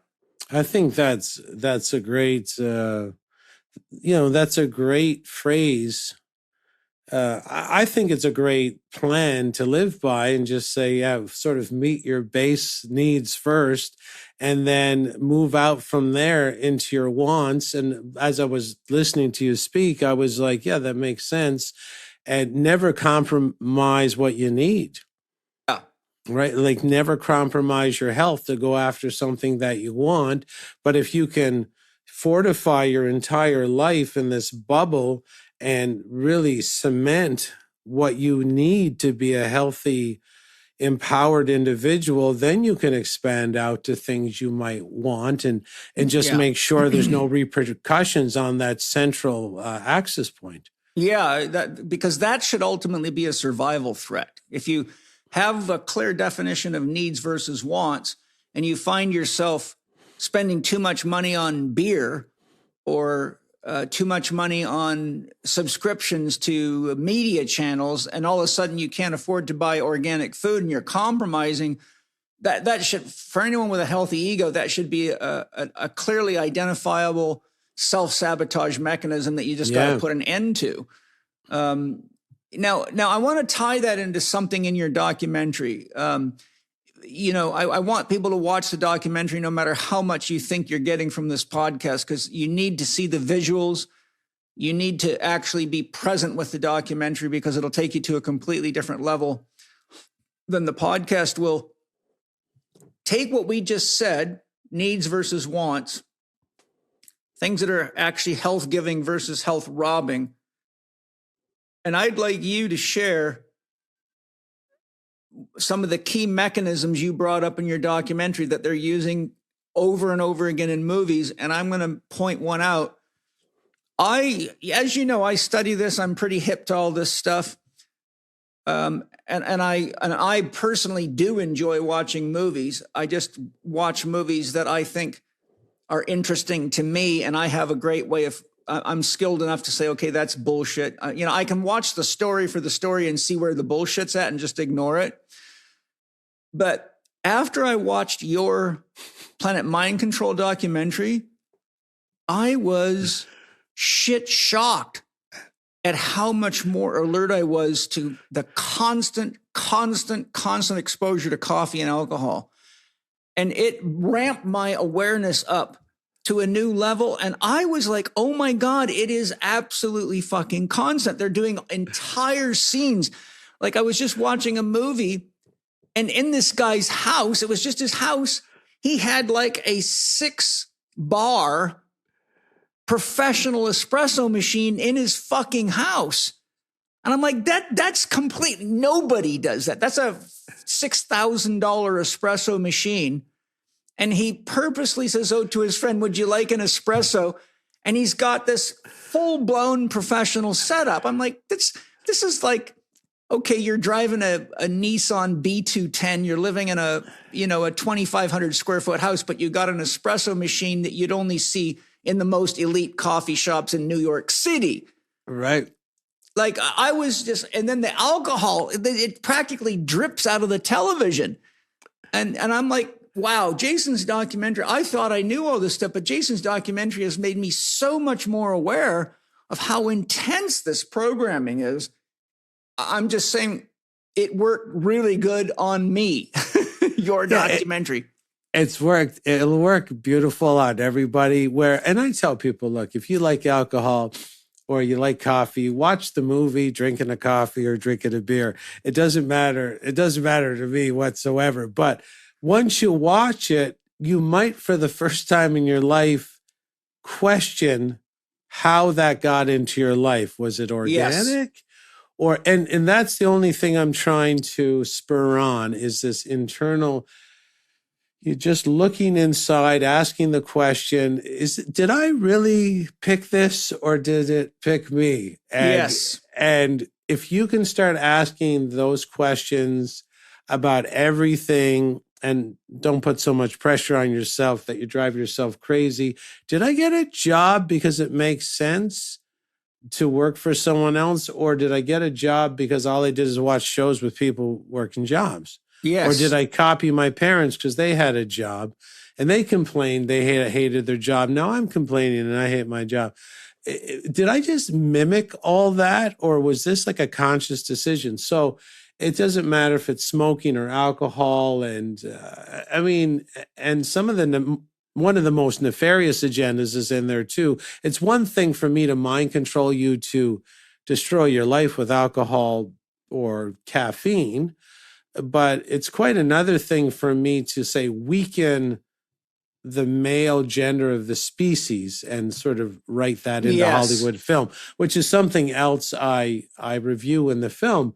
So the great thing about the film, it does address some common addictions in a fun way, but that part on the mind control aspects of weakening the male gender, that's very important because, that really shows what this group intends for our whole society. They do intend to weaken men to the point where, the central pillar of strength is removed from the society. And then we're in some big shit right there if there's no men left.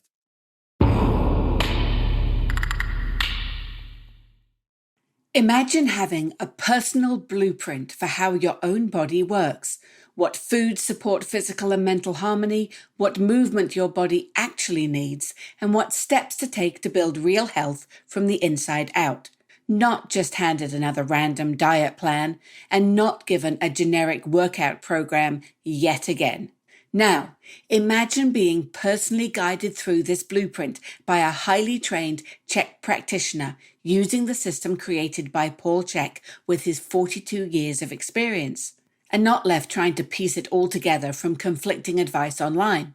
That's exactly what the new How to Eat, Move and Be Healthy coaching program is designed to do. Based on Paul's best-selling book, this online self-paced coaching program starts with your personal needs, your personal assessments, and your current reality, then guides you step by step towards a healthier, stronger, happier life. You'll learn how to eat in a way that works for your body, build a foundation of balance and symmetry through movement, and follow a phase system designed to help you handle whatever life throws at you. This is not an AI-generated program promising unrealistic results with no actual humans involved. It's delivered by real CHEK practitioners trained in the system Paul has refined over decades. When you finally stop guessing and start following a process built around your goals and the assessments you complete, you'll start to see real, life-changing results in as little as 8 weeks. It's self-paced and comes with lifetime access, so you can revisit the program whenever you need it. Plus, when you take action now, you'll get over $200 of free bonus content. For a limited time, Spirit Gym listeners can join the new How to Eat, Move and Be Healthy coaching program for just $195. Go to paul.chekinstitute.com/Spirit Gym to learn more or tap the link in the show notes. That's paul.chekinstitute.com/Spirit Gym. Well, my statistics on 75% of young men can't pass a military entrance physical examination right, and it's already done. I've said this on the podcast multiple times, but if you have not listened to the book or read the book, The Lost Boys by Leonard Sachs, MD, it is not only a phenomenal expose of how bad it is, but it's how they're doing it. And it's absolutely shocking, and it's revealing, and it's very well heavily researched and well documented and well referenced. And Leonard Sachs, MD, is a guy that deals with these issues all day long for a living. He's a super, super smart guy with multiple degrees who's, very down in the dirt realistic. The thought that I wanted to share, Jason, is that one of the things that happened to me after watching Planet Mind Control, I began everything I was seeing from ads to movies to shows. I began to see the intensity of the imagery, the emotional hooks, the way they use sound and music. And you can clearly see that these things, everything in these movies, from the cars that are being driven, from the clothes that are being worn, to the phones that are being used, to the drinks, to the foods, to all of it, is so carefully engineered that you actually start looking at the movie and seeing a complete mind control operation that's well engineered, well structured, and paid for to do something.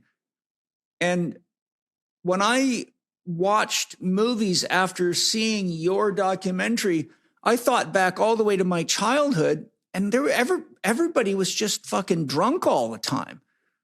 I come from a logging, kind of a farming and logging community, and fishing. Those are the three big things. And alcohol problems are very, very big.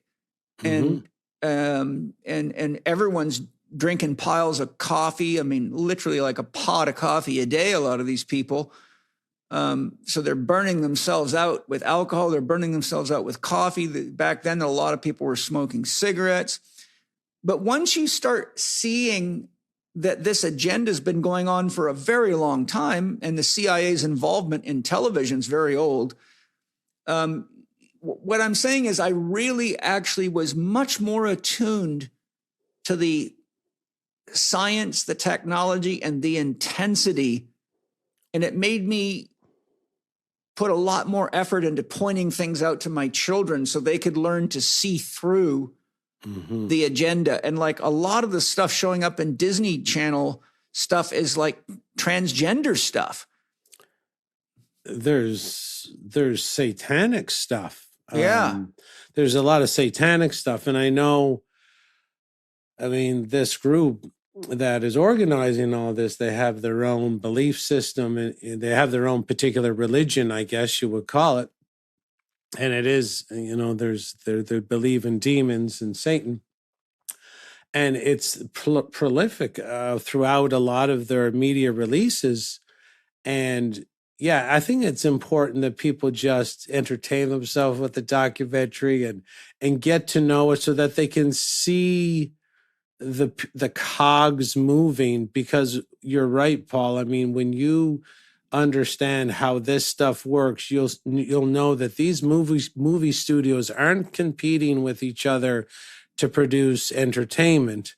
They are working in collusion with each other and in collusion with bigger forces behind the scenes to accomplish very dark agendas that were laid out in boardrooms decades ago. And I tell people, look, just if you want to see how old these agendas are, or how they start off in boardrooms and then fold into your movies, just look up the Confessions of Dr. Richard Day, who was a medical doctor in 1969, who held a private meeting to try and warn his doctor friends, about what was coming.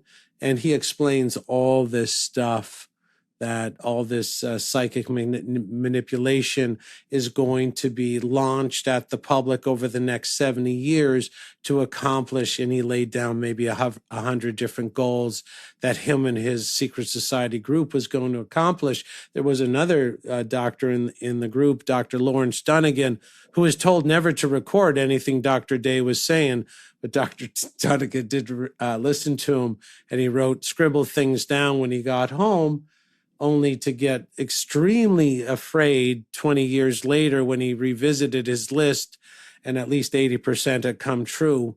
And then that's when Dr. Lawrence Dunnigan decided to go public. So please be aware that this is all planned out, and mind control can be used for good as well. It can bring the light, and it can be known as white magic. It's not necessarily a bad thing. It's just the heart of the magician that casts the spell. If someone who's dark is controlling your repetitive content, basically, if you see garbage, you will be garbage. Monkey see, monkey do. Yeah. Well, one of the acronyms for entertainment is entertrainment, to entrain. And it's well documented that watching television puts you into a hypnagogic state, which is the perfect state to program the mind at the unconscious level. So, I mean, most of this stuff's been around, but it's like, just to give you an example, when we say most of this stuff's been around for a long time, and we both agree on that, but so has Paul C. Bragg and Jack LaLanne and all the health pioneers, and on goes the list. Like, I've got 5,000 books in my library, most of which are health advice that's in any bookstore to this very day. It's accessible on the internet. Common sense remains because it's supposed to be common sense, and you have to work very, very hard to mind control people out of common sense. You have to change the commons. And so the point I'm making is we can do white magic on ourselves by just having a clear sense of definition of who we want to become, how we want to live, how we want to feel, the life we want to live, and then go find the information that is in harmony with that and supports that agenda, because it's all there. Absolutely. And you've had these books, but people should be aware that if you even go to Google right now and punch in media, the country, just trying to tell you how old the fine art of psychological manipulation is. If you go to media, the country, you'll see it's a 3,000 to 4,000 year old country. That was where Iran or Azerbaijan is today.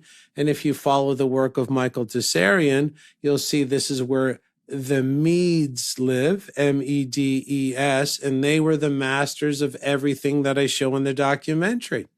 So there was no TV or film or billboards or radio, but there were at that time, but there were modalities where you could control the repetitive content that the citizens would be exposed to. Religion. So, yeah, there's religion, or there could be the town festival, like maybe the Harvest Festival.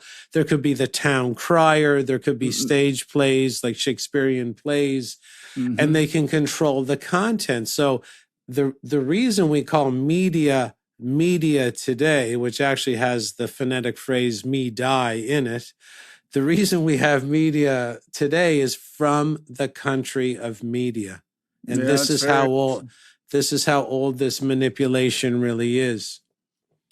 Jason, I'm totally freaking love hanging out with you and talking to you. And I'm just so grateful for all the work you've done. Like, you've really given humanity a huge gift with this documentary. It's so beautifully done. It's engaging. At no point was I bored at all. I was like, this is fucking awesome. In fact, I watched it on my phone while I was eating, and I'm like, I can't wait to get to my next meal because I want to see what the hell he's going to unveil next. I was like a little kid, that was in love with their favorite cartoon or something. I'm like, Jesus, this thing is awesome. I'm just so glad you did such a good job, because it's much more likely to get shared and watched from end to end. As we close, what are you working on next? And is there anything you want to share as we close out? I've been doing a lot of introspection lately about what my next move should be. I do want to do a mind control documentary about COVID.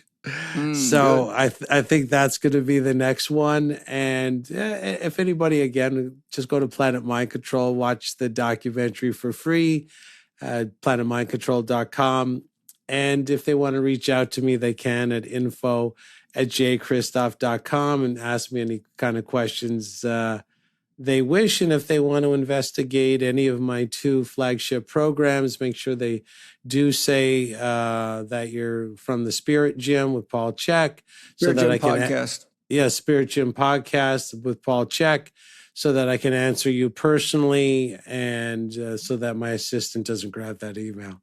And what's the names of the 2 programs? Well, there's the Overcoming Self-Sabotage certification, like coaching certification, or there's the one for the public where I just, no certification, teach you how to overcome your self-sabotage. It's called The Power in You. So I have to kind of name them two different pathways.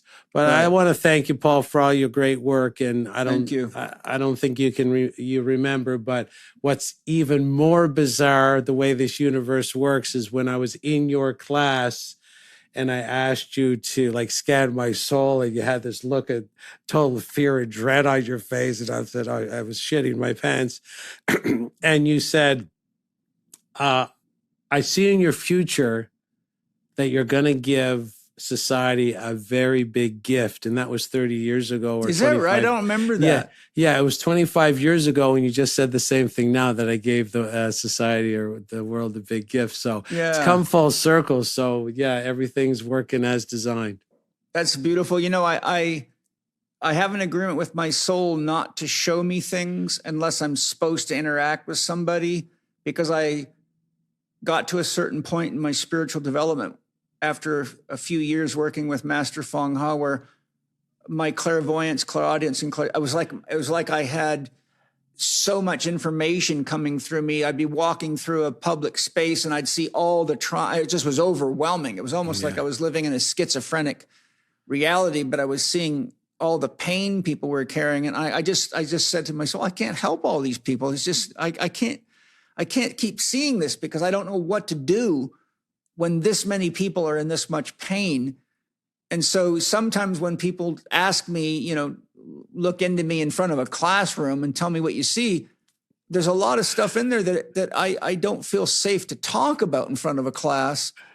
And sometimes when I say things like I said to you, I worry that's going to put so much pressure on that individual that it might have a negative effect on them, because now they think that I expect it out of them, you know? I was smiling ear to ear and said, look at me, I'm going to do something great with my life. Yeah, well, you certainly fucking have, pal. Jesus, Murphy, thank you so much. I mean, it was awesome. Shit, thanks, every CHEK professional in the world should be very inspired by your work. I am. I mean, I love it. I think, God, thank you. So keep doing what you're doing. And next time you want help talking about promoting or making people aware of something, you know where to find me for sure. I always love our dialogues. They're fantastic. And thanks to all of you guys. And trust me, you got to watch Planet Mind Control. Watch it with your children, please. The children will understand it. And there's stuff in there that is mind-blowing to watch happen. When you see what someone that knows what they're doing can do to other people through suggestion alone, and even people that think they're not hackable, you will be blown away. It's crazy. And thank you. Thanks to all of you for staying with us. Thanks for being the change the world needs now. Thank you for buying anything that you buy from the sponsors that supports you, supports the companies that are taking care of us and making great foods and products. And their money goes to the farmers that provide the source contents. The farmers keep the healthy soil, keep the planet healthy, and a little goes to the podcast. And that's what I call the circle of love. Let's keep it going for each other. And I will look forward to sharing something with you interesting and exciting as soon as I can do it, which is every week. So lots of love, Jason, once more. And congratulations on your new marriage. Aho, buddy. Oh, I loved it. We had a great time. I couldn't have asked for a better wedding. With all the family came, and it was a spectacular wedding. And although we designed it all, we were wowed when we got there. So it couldn't have been better. So thanks for the well wishes, Paul. Perfect. All right. Lots of love, everybody. Talk to you next time. Thank you for listening to Spirit Gym with Paul CHEK and today's guest, Jason Christoff. You can watch Jason's documentary, Planet Mind Control, for free at planetmindcontrol.com. Connect with Jason via his website, jchristoff.com, on Facebook at jason.christoff.12 and on Instagram at jasonchristoff1. Or you can email him directly at info@jchristoff.com. For more interaction with Paul and to get notification about an exciting new extension of his Spirit Gym program and community, go to myspiritgym.com and sign up to the waitlist. And finally, if you enjoyed today's episode, please subscribe to the show on the podcast platform of your choice. This podcast is available on Spotify, Apple Podcast, Amazon Music, Audible, and YouTube.